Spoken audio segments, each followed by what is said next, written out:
صافي انت هبل يلا، انت بتقول ايه؟ انت عارف انت بتتكلم عن مين؟ ايه اللي يثبت كلامك ده اصلا؟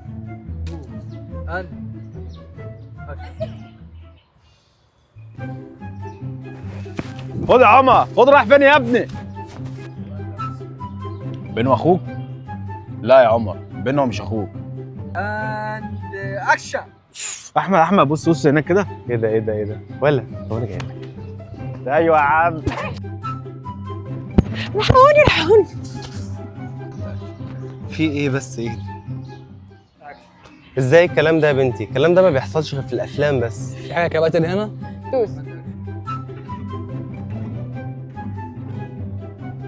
لا مفيش. انت مين؟ كنت معدي من هنا قلت لكم بتتخانقوا، قلت شوف في ايه. ماله ده؟ تعرفي؟ ستوب. يا ثانية كلام في أي حاجة، سلم عليا. بس ممكن نغني نقول أي حاجة.